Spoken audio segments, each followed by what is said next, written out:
Hi everyone, Huawei recently invited us to the Intersol trade show in Munich. It's one of the largest European trade shows focused on solar energy, and I really wanted to make a video to share with you all the innovations and the most impressive projects we discovered there.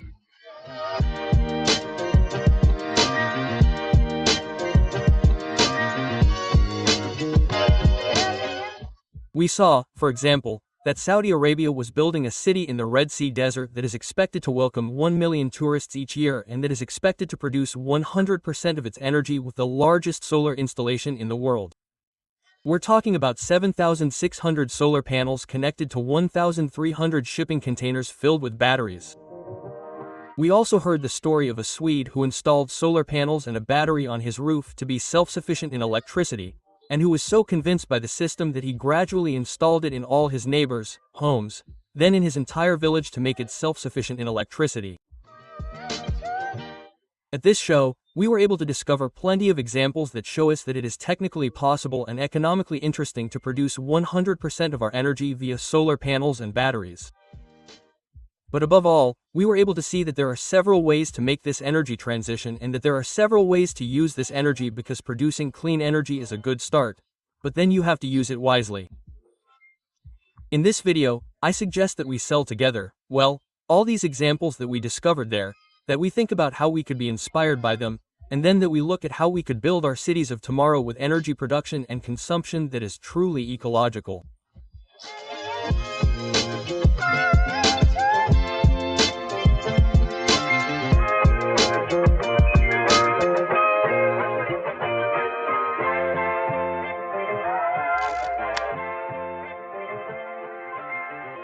Let's start with Saudi Arabia, which is currently building a city in the Red Sea Desert to accommodate 1 million tourists per year in 16 hotels with lots of activities, electric cars, and so on.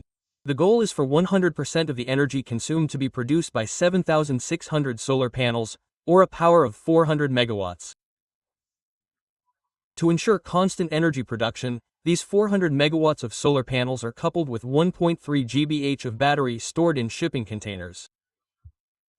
This allows them to be transported easily, but also to be protected from the elements, even in the middle of the desert, thanks to the ultra-resistant cortain steel of the containers. One of the major challenges of this installation is to keep the 7,600 solar panels, which cover 28,000 square kilometers of desert, operational. To achieve this, each panel is equipped with an optimizer that can precisely locate the defective panel. Then, an autonomous drone takes off and will film the affected area to provide as much information as possible to the humans who will then come and repair the system. Everything I have just presented to you here is no longer in the planning stages, it is already operational. Currently, the city is 100% powered by this solar system. What interests me most about this project is the technical aspect carried out by Huawei there, which also won the prize for the most exceptional project at this year's Intersol exhibition. You might say, yeah, but it's easy to install it there because there's space in the desert and there's sun. Yes, but in the desert, it's very hot, which lowers the efficiency of the solar panels, and the sand makes maintenance and cleaning of all the panels much more complicated.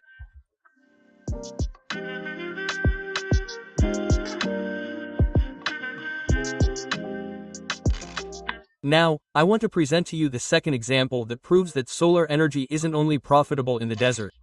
As I told you earlier, at the Intersol exhibition, we were able to discover the true story of this Swede who installed solar panels on his roof and a battery to be self-sufficient in electricity and who was so convinced by the system that he told his neighbors about it. He installed it for them at their home and then, little by little, he converted the entire village. So now, we have a small village in Sweden that produces its electricity via solar panels. Today, he has become a professional installer and all his work consists of installing and maintaining solar panel systems mainly in his village and the surrounding area to make it more and more self-sufficient. I love this story, I want to do the same at home. The installation is generally similar to the one in Saudi Arabia. We have solar panels with optimizers to optimize production and maintenance. We connect all of this to an inverter that converts solar energy into electricity. And then, we connect all of this to a battery that will allow for constant energy production. I also presented this system to you with the Luna S1 in another video on the channel if you're interested. I find this example even more impressive than that of Saudi Arabia, because it shows us that we don't need to be a global superpower to make the energy transition and, above all, it shows us that we can produce solar energy even in the Nordic countries where there is much less sun and less space than in the desert. But these two examples also show us that there are different ways of thinking about solar production, either in a hyper-centralized way with a state like Saudi Arabia that builds mega solar power plants that will power millions of people. Or we can also think on a smaller scale with individual solar power plants in your home or a little larger at the level of your municipality. Really, for me, solar energy is the only energy that is democratic, that has democratic potential because anyone can produce their own energy, anyone can understand how this energy production works, and so citizens take back control, well, of the energy issue. And that's very important.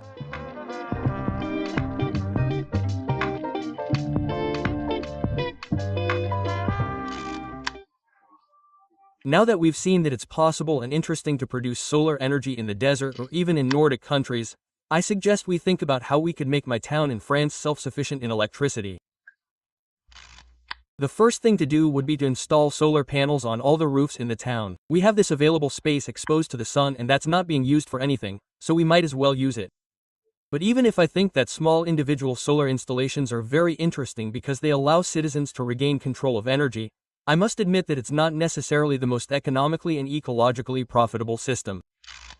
To achieve economies of scale, we should also build medium-sized installations in the towns. This would still leave control to the residents, but it would also allow for less maintenance and management, especially for people who don't want to worry. So let's say we would produce 1/3 of our electricity at home and 2/3 in common in the commune.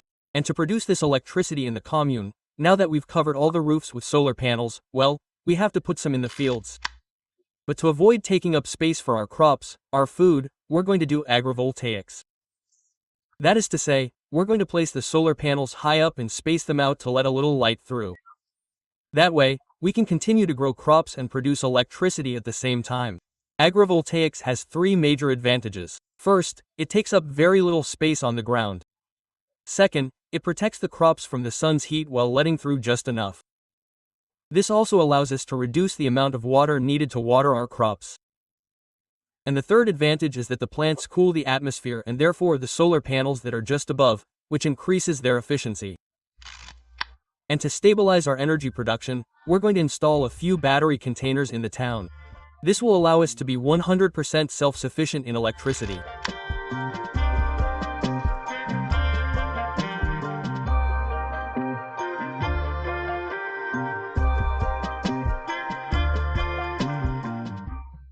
At the Intersol show, we also saw another very interesting innovation proposed by Huawei to charge electric vehicles more quickly.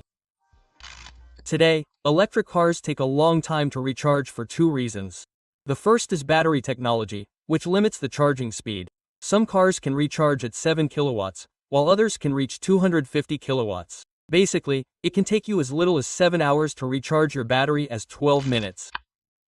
But the second problem is that our electricity network isn't powerful enough to charge several electric cars at the same time at maximum power. Those who own electric cars have already experienced this many times. When you're alone at the charging station, your car charges much faster than when there are lots of cars charging at the same time. So Huawei invented a system to solve this problem. They are installing batteries that will store energy when there is no one at the terminal in order to be able to send much more power when there are people. Coupled with a liquid cooling system, this allows several cars to be recharged at powers of up to 600 kilowatts. This means that if the car's battery allows it, we could recharge 1 kilometer of autonomy in 1 second. Basically, imagine that we could fill up a Tesla from 0 to 100% in less than 5 minutes.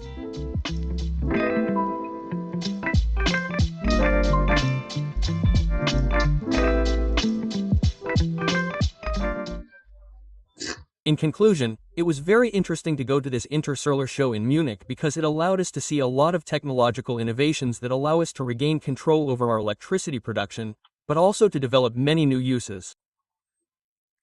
Now, be careful that these new uses remain within an ecological logic, and this is not always the case.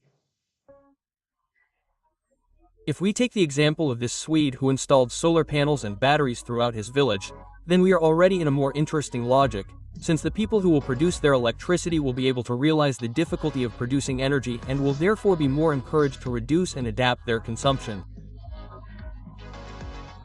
Technological innovation can be positive or negative depending on how we choose to use it.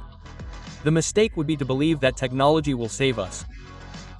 No, we must first seek at all costs to reduce our energy consumption and then implement very efficient but very simple to use technologies to produce what we really need.